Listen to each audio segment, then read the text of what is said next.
Can you really use a cane, a walking cane, to defend yourself? The answer is absolutely yes. In this video, we're going to talk about how to use your cane to defend yourself.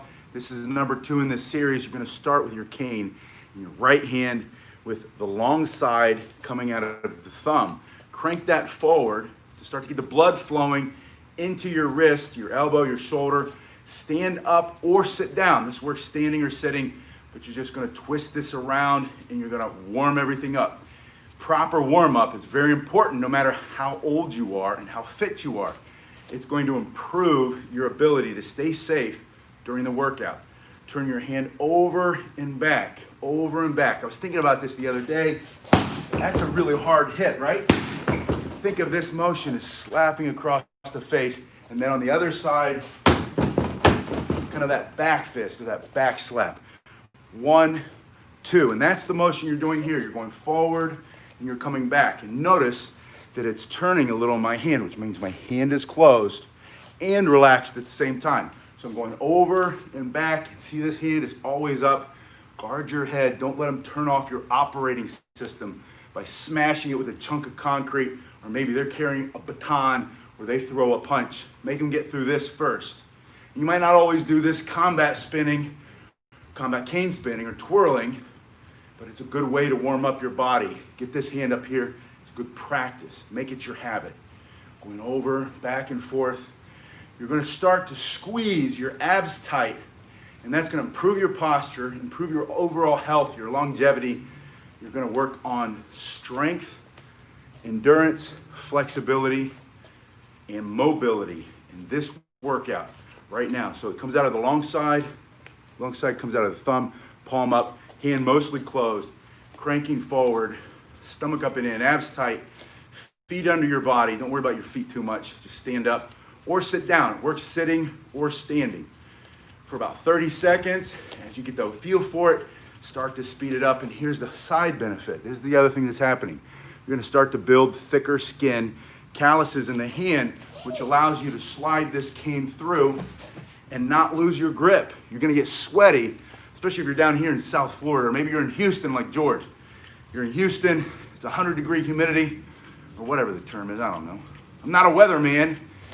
Hand goes over and back, but you get sweaty. You're defending yourself. You want to have those calluses. You want to have that strong, wicked grip. And all of that is improving right now in this exercise. Think of this as cross-training. Think of it as boxers jumping rope. The boxer jumps the rope, and they do all the fancy footwork, right? Those are all your spins and twirls. Just make sure you're not too close to the bag. Spins and twirls, spins and twirls. All these things. That's the boxer jumping rope. You're jumping rope. You're conditioning your body for the self-defense fight. And if you do it correctly and consistently, you build that callus, but you also build proprioception, or the way it feels. Your brain no longer has to think about the hand. The hand just gets naturally in that right, correct position so that you can defend yourself when you need to. So warm up with the spins. We're going to add a new spin today. But first, I want to get your heart rate up. Put it here and start to squat. And assist yourself going down and up. And depending on what your mobility is like now, your ability to get around, if you're super fit, go low, right? If you're just improving your fitness right now, start shallow. But keep moving. As soon as you're down, you're up, down and up. You're going over and over because you're going to build power in the legs. All of these strikes are going to come off of the floor through your legs. And if you're sitting, sit in the chair, come up a little bit. If you're able to. If you're not able to, don't do it. But if you can, do this for 30 seconds. Get your heart rate up, start to lean your body out, engage your core, get stronger overall with your whole body. Then put it here. Your hands kind of choking up, not on the hook. This is our first warm-up. Now we're here, we're down a little bit. And I want you to go forward, turn the hand so it comes behind that shoulder, and back, forward and back. Now this is a second kind of spinning. This is just a simple figure 8. You're going over and back. You're doing this to improve the strength, flexibility, mobility, and endurance in that wrist. You're going to improve the strength in the wrist so that when you do fight and strike, no matter what hand you have it in, whether you're two-hand strikes, one-hand strikes, maybe you're gripping and pulling, run back of the neck in through. See how I put that right there in that mandibular joint? That really hurts. Pull them over, drive the elbow through. However you're doing it, you're gonna need stronger wrists. And this is going to help you do that. But don't do this, this is cheating. Open your hand like that, don't do that. Don't twirl any stick like that. That's just fancy for looks, you can go faster. But that's a good way to lose your stick. Close your hand on your cane. Learn how to fight with your cane, defend yourself with your cane. Cane self-defense requires great flexibility, but you don't have to start with it. You have to have a starting point. Wherever you're starting from is the right place. Just start to move forward. Move in the direction you want to go and you'll get there.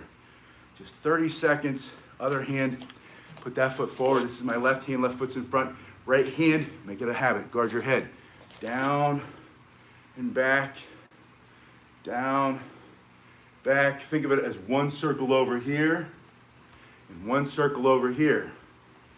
These are called orbitals. You can just practice orbitals here, practice orbitals on the inside, put them together for 30 seconds. Heart rate starts to go up. Start to light the fire in your fat burning furnace. If you need to. Maybe you're super fit.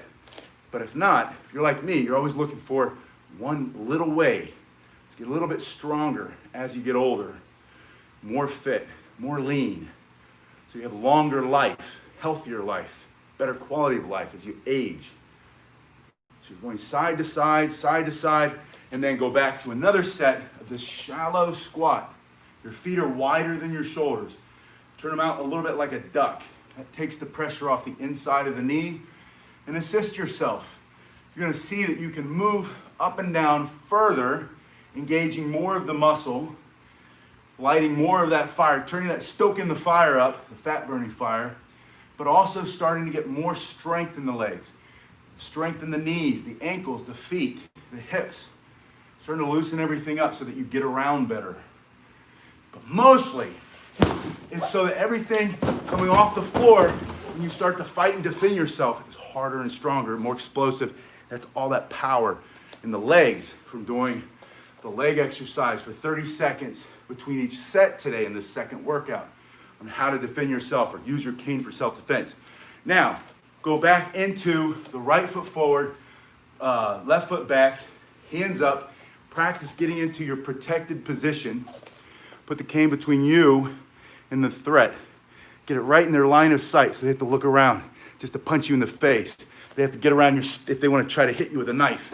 And you're going to be able to defend yourself before that. Look at this distance here between me and the threat. We're calling the bag the threat, right? Between me and the threat, my cane extends like 3 feet. That person has a knife, this person, they have to be up and close to get that in me, right? If I can keep them back here, move around, striking, if I can move like that, if you can move like that and keep them at that distance is much better than trying to grab that knife and try to rip it out of their hand after they've already got you 20 times. And this doesn't bleed. The cane doesn't bleed. The cane has no feelings. The cane is, and this one especially, is super light, strong, and flexible. This is the training cane. I put the link below if you need to get one of yourself, or I have them here in the school if you want to get one. I'm also working on an everyday carry cane from Cane Masters. Cane Master cane, I've seen them. They're some of the best on the market. They're awesome. They dip them in polymer, and they soak them for weeks or whatever, and then they come out and they have all these awesome features. But the best feature of all, like this one, that is hard and fast. But the other one, and I don't have it right to show you, the Cane Masters cane has that hard wood, and it's so powerful. It's able to just smash through bone for self-defense. So we're gonna have 2 options. I have this option now. If you wanna look down there, check it out, or wait for it. Hopefully in the next couple days, next time I make this video, I'll put up the Cane Masters link. If you wanna check it out, go there now, canemasters.com, all one word. Anyway, I just think they don't give me any money at this point. We have no relationship. It's not advertising. It's just a really good product if you want to go take a look at it. All right, so get in this fighting stance. The cane is between you and the threat. Strike down, come over the shoulder, strike down, turn the hand, strike up, through and back, and then straight down the middle. That's 7 strikes. We'll go over them again. Right foot's forward, right hand is forward. Sticks between me and the threat. The first one comes from the shoulder. Think shoulder, hip, across the body, shoulder, hip. That's the X, right? And then turn the X around, bring it down the other way. Just remember to turn your palm to face the sky as you bring it up. And then as you bring it up from the other side, it faces down. And here's why. When you're coming up this way, you run into their body. If your hand's in the wrong position, it's facing down, it just peels. It creates leverage there, and it's just gonna come out of your hand. I don't care how strong you are. Your palm's up here, it comes running up here, it's not coming out of your hand. So you bring it up, turn it down, bring it up, and then horizontal and back. And finally, just straight down the middle, a vertical strike. Think about turning their operating system off, right? They can't come after you if they're knocked out unconscious on the ground, and the cops are coming, scooping them up, taking them away for self-defense. So you're here, getting that better position. 1, 2, 3, 4, 5, 6.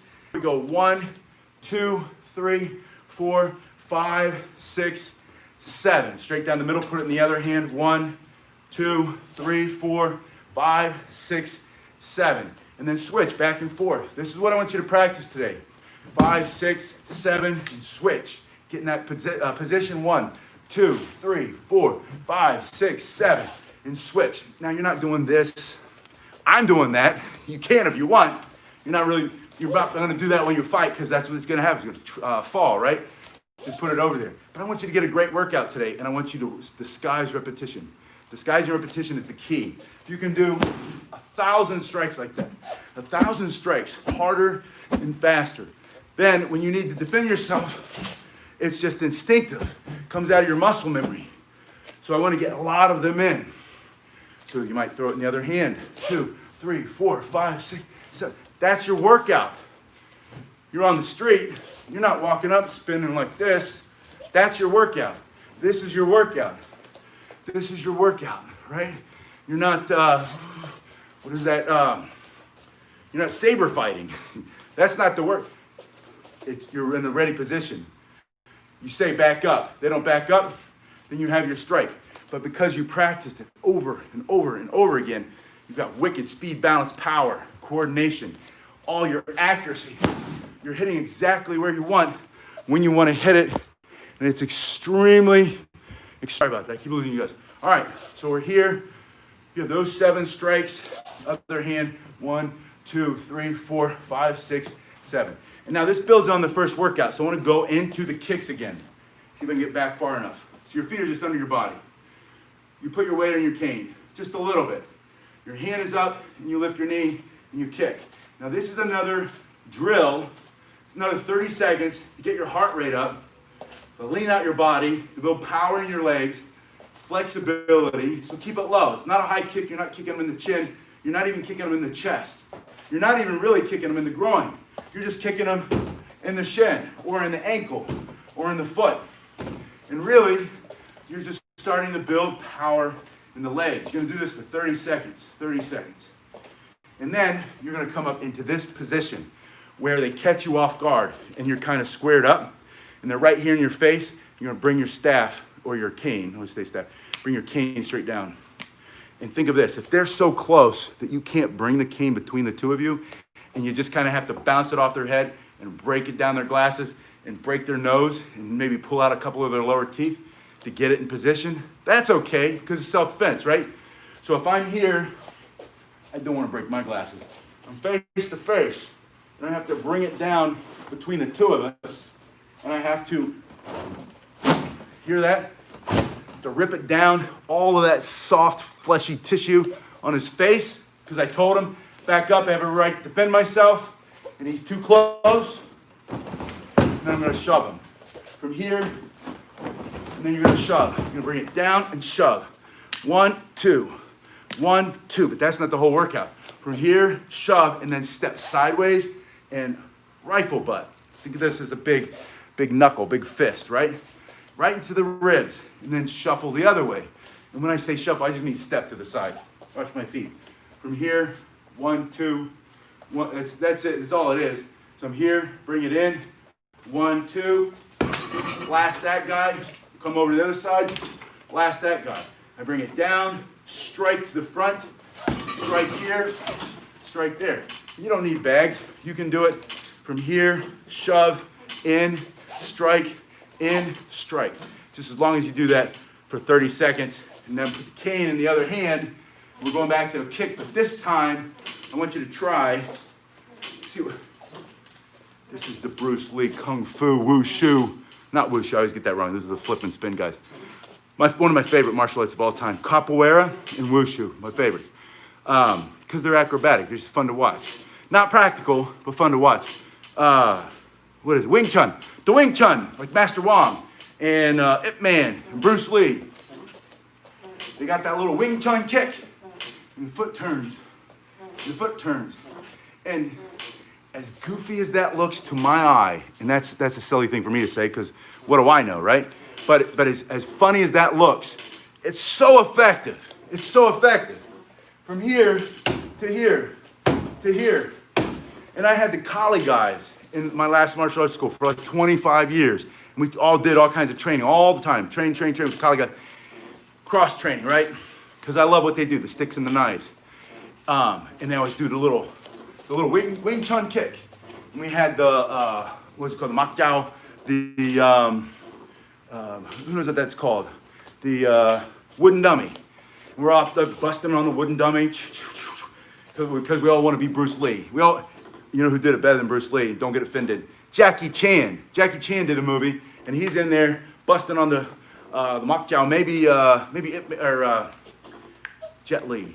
Jet Li. Maybe he did it. I don't know. But it was Jackie Chan. But there's a little foot thing that comes off so that you can do the boom, boom, boom. And I've done that maybe 1,000 times, 10,000. Why am I kidding? I've done all the kicks thousands of times. But from here, I want you to put your weight on it and push. Put your weight on it and push. And just think of this. The guy's running into you, you just throw your foot out, blast him. It's just the bottom of your foot at that angle, and it's very powerful. And they go to the ground, and you have to get them with the cane for self-defense. So add that in. Add in a set of this little 45-degree angle. I'm going to call it the Jeet Kune Do kick, the JKD. Throw the JKD. No, that's too complicated. The Majapahit. No, that's too much. Probably said that wrong anyway. We'll just call this the little cut kick. That's what we always called it, right? Boom. We being the non-FMA guys. All you FMA guys are just cringing. I'm not going to explain what FMA means. It's not an offense, but I know you're cringing if you're out there just watching me do the little, maybe Master Wong could show us how to do it better when he does the real, the authentic Kung Fu, right? And then bam, bam. Thank you, George. Really appreciate that. I hope you're not sweating as much as I am. It's nice and humid here in South Florida too. I love it though. This is what I like. I like extremes. All right, so from here, add that in, 30 seconds, and then I want you to get back into this position. I want you to do a high block and do those 7 strikes with the high block down, and then kick them. And you can choose which kick you want to do. If you were more from here, 1, 2, 3, 4, 5, 6, 7. If you're more comfortable, just the straight kick, or up 1, 2, 3, 4, 5, 6, 7. You can do the little cut kick. And it's funny, I do think the cut kick, I heard somebody else say it. The guy down in Miami, Robena. Master Robena, that guy knows a lot, man. That guy's really smart. He's really good. If you haven't seen his channel, go check him out. He uses something called the Raven. I want to see that cane. That looks pretty cool. But Master Robena, he talks about that little cut kick. And I think Master Gary Hernandez himself, he also talks about that little cut kick. And I'm the last one to the party. So I'm saying throw it in if you want to do it. I've got nothing against it. I think those guys are right. I never said don't do it. But I think they're right. I think they're right. That's probably a really effective kick if you have less mobility or you want to have more stability when you kick. This one requires a little bit more core strength. This one doesn't seem to, which is probably why it's in the Chinese martial arts. And the Chinese martial arts are thousands and thousands and thousands of years old. They are the birthplace of the Asian martial arts after India. So India started it, really, right? And then from India, it traveled to China. So if we go back into the Indian martial arts, and this is a weird tangent, I know, and we think about like Salambam, Kirapati, talk about the Indian martial arts, and you see all these moves. In the Indian martial arts, guess what they got? Boom. So since the Indians are doing it, Kung Fu must be right, because it comes from India. And that's the real birthplace of the Asian martial arts. But maybe I'm wrong. What do I know, right? Anyway, from here, block, down, down, up, up, over, back, straight down the middle, and then add a little kick. You can go to the front. You can go here if you want. You can just drive your heel to the side. Maybe they're running up over here. Maybe someone grabbed you by the wrist. Bam. Put it in the other hand. High block. High block, strike, strike, up, up, over, back, straight down the middle. So you can see it. Boom. Throwing your little kick. Do that as your workout today. Do the other things in the middle. Spend as much time as you can on it, and slowly but surely improve your strength, mobility, flexibility, and endurance. Those are the 4 things that training with the self-defense cane is going to give you, in addition to just the ability to smash and fight and defend yourself with the best self-defense tool there is, because you can take it everywhere you go. So get one of these canes. These are super lightweight trainers. The link's below. Or if you're here in town, come get one. I've got them here. No shipping. That'll save you $10. And I'm selling them at a discount. Or go over to canemasters.com. Take a look at what those guys are doing, because they do it. Yeah. Exactly right. And hopefully with situational awareness and preparation, the next time you know it's imminent, maybe you won't be the first one attacked. Maybe you'll be there and you know it's coming because you've been in so many fights, and you go first, and then you turn the whole tables. Anyway, thanks again, George. I really, really appreciate that. If you have a chance, go to pasquinelli.com. I keep throwing these up there, and it's the only way that I'm keeping the lights on, really, because the COVID's still keeping everything so anemic, so few people coming in, which is why I don't have a training partner. If you're in town, you want to be my training partner, we can show some of these techniques. I'll let you take me down. I'll let you show them how to use the hook on me. If you're in town, let me know. And then when Master Gary Hernandez, he's on the other side, maybe we can get Master Robena at some point, and then we could all figure it out because we're all so close. But anyway, the website, pasquinelli.com. Yeah, you can get a cane from me and I'll ship it to you. Just send me, go to pasquinelli.com, and on the bottom, on the right side, there is going to be a little box that says contact Matt Pasquinelli. I think it says contact Matt Pasquinelli. Anyway, so do that. Send me the thing. In that thing, say, I would like to get a cane. Here's where I live, and I'll figure out how to get it to you. So I really appreciate it. Once more, thank you, George, for the super chat or the sticker, whatever they're called these days. And if you're on that website, pasquinelli.com, and you happen to click on, or you happen to see an ad that has your attention, and you're like, oh, I want to learn more about that. Every click on those ads gets me like 20 cents or something. But it adds up. It adds up over time, and it turns into like a light bill. So it literally keeps the lights on. That's what I paid the FP&L, the Florida Power and Light, was from the clicks on my website this last month. So if you've done that, then I thank you very much. If not, I'll see you guys on the next one. And